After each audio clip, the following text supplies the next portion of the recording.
Well, here's the timeline, and this was a product that a colleague of mine in the UK by the name of Paul Abena developed. He was a high school teacher, and he found that his students, like most high school students, weren't interested in history. So over a period of several years, I worked with him in developing this timeline, which shows you the correct chronology of human history. And this is a short version of the timeline that begins at 5000 BC. And we have documented here things that were developed in Africa by African people before there was history and culture anywhere else in the world. We make reference to Nabta Playa, which was built down near the border of Egypt and Kush. It is the oldest astroarchaeological calendar in existence. It was constructed about 7000 BC, 3500 years before Stonehenge. And accurate physical evidence which demonstrates that our people in Africa had knowledge of the stars and identified specific stars that would be important to the history and development of Kemet and Kush. As we move down the timeline, we see other developments of African history and culture, and then we begin to first focus our attention on dynastic Kemet. Kemet is the original name for the country that the Greeks later renamed Egypt. Kemet means the nation, the land of the black people, and not the black land or the black soil, as some people would want to tell you. So these people were clear about who they were. We have images of the personalities associated with the founding of dynastic Kemet, the first documented government in the history of mankind. And as we move down the timeline, we see images of kings, royal personalities who lived, who ruled, and the accomplishments associated with them. The first significant structure here is the step pyramid of Saqqara, designed by Imhotep, the African, the world's first multi-genius. He constructed a 19-story skyscraper around 2600 BC, a building that is still standing today. That represents African architecture, engineering, astronomical development is all incorporated in this structure. And then, Tony, before you go, I just want to reinforce something. If you don't know about Imhotep, Google it, do whatever is necessary for you and yours, those that you love, to become familiar with Imhotep. I'll give you one small example. The Hippocratic Oath is what medicine throughout the world goes by, what people take to. That's supposed to be the standard. It was by Hippocrates. Hippocrates wrote that he got it from Imhotep.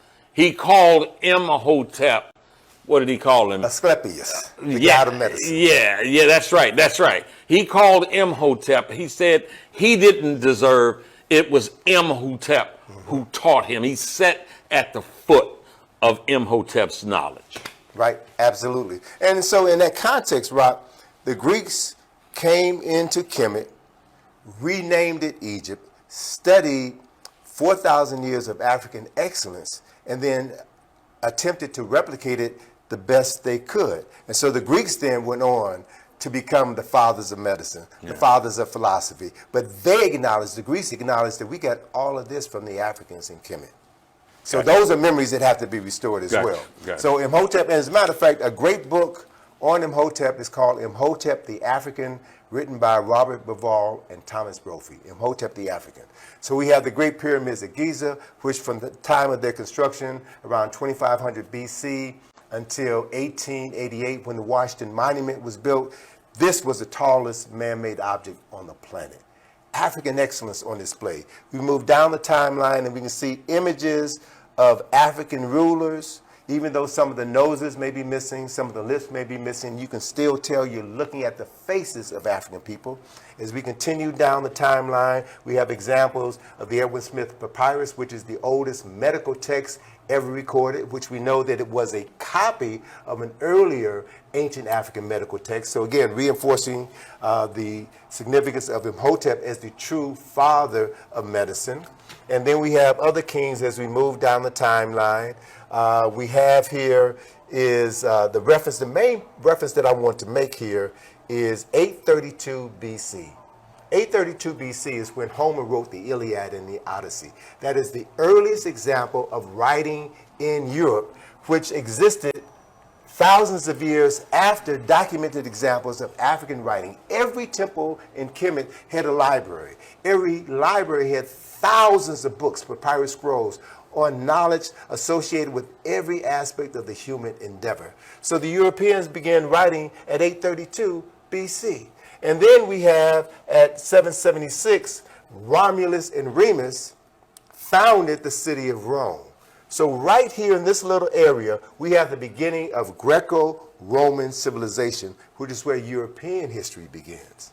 So they began our history here, eliminating all of this, or appropriating much of this as their own creation. As we continue to move down the timeline, we also see here references of the 25th dynasty, Africans from Kush, who ruled Kemet for about 100 years. And unfortunately, many Egyptologists and historians refer to the 25th dynasty as the Negro dynasty, which implies that the other dynasties or rulers in Kemet were not African. That's not true. Those are memories that need to be erased and restored with accurate memories. So it just so happens that the tombs that we are restoring were tombs that were built during the 25th dynasty, tombs associated with some of the most significant rulers in the history of the world. And the primary tomb is of a priest by the name of Karakomen, who, based on our evidence, we believe very strongly that he was likely the son of Shabaka, the third king of the 25th dynasty.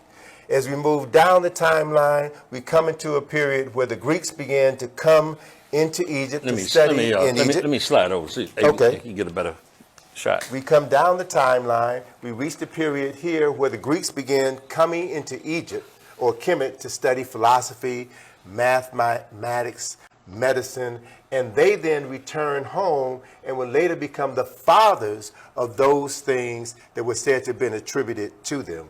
And then we have the period here, 332 is when Alexander of Macedonia conquered Kemet. And then the name Kemet was renamed to Egypt. Egypt is a word that describes the name of one temple in the lower part of the country. And that name was given to the entire country. So Egypt is a Greek word. Pyramid is a Greek word. Sphinx is a Greek word. So if we don't know the original names of African people, places, and things, we don't know jack. It's about restoring those memories. And so the Romans took over Egypt in 30 BC and ruled Egypt for approximately 300 years. So when you see people talk about the Egyptians as being white, they're really talking about Egypt under the rulership of Europeans during this time frame from 332 until about 350 AD. And then other invaders came in and ultimately took control of all the land. But the important point that I want to leave, you mentioned the Moors. So here we have images here of the Moors' invasion of Spain in 711, bringing history and culture and science and philosophy and astronomy into Europe, taking Europeans out of the caves, so to speak. They ruled from 711 to 1492 in Spain before they were driven out. And then we have the rise of various empires and kingdoms in West Africa. The important thing that I want us to focus our attention on is this little period here in blue, which is the period of the European enslavement of African people. It runs from 1444 until 1888. When people talk about Black history or Negro history, they lock us in this time frame, when they enslaved our ancestors, killed tens of millions of men, women, and children in order to create the wealthiest power systems that the world has ever known, and the United States is the end product of that. So whenever we deal with our history, or they talk about Black history and begin it here, they are erasing and ignoring all of this documented history, which is so vital to our development as human beings, as mothers and fathers. So this is what the process of being a memory recovery specialist entails: doing the research, documenting the stories, and then making that information available to those with the need to know, and having opportunities such as being here with you, Rock, to share this information with a large